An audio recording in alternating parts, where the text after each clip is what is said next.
focus a lot on cognition, cognitive health, also women's health and hormones. And I work a lot with menopausal women, peri and postmenopausal women, and so I would say those are probably two really large areas of focus. So hormones in the body pretty much impact every biologic process. So they're going to impact cognition, weight gain, metabolism. So pretty much every system or function in the body is impacted by a hormone. Hormones are sort of chemical messengers. And so if there's an imbalance in a hormone, it's not just an imbalance in one system, it has downstream effects that impacts everything else. I get a lot of questions from my patients about how ketones can impact hormones in their system, and specifically looking at insulin and our insulin resistance, and specifically looking at women who have high testosterone levels. They often have high male sex hormones, so high androgens.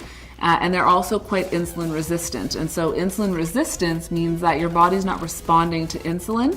So your body just keeps making more insulin to try and force the response that it's looking for. And what we've found is that beta hydroxybutyrate can actually improve insulin resistance, meaning that your body doesn't have to produce as much insulin.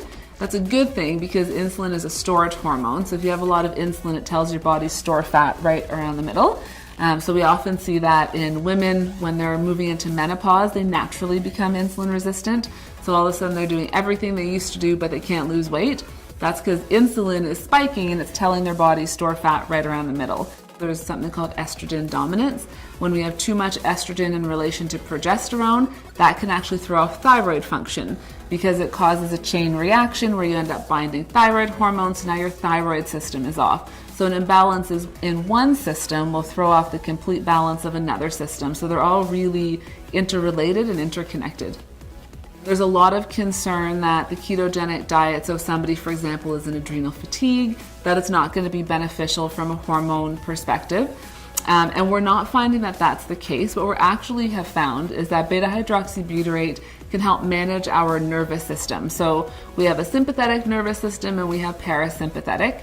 And in the sympathetic nervous system, that's our fight and flight mode. And our body, that's what we need to pull an all-nighter, to write an exam the next day, or meet a deadline, something like that. And in that fight and flight state, our body is producing cortisol, which is our stress hormone.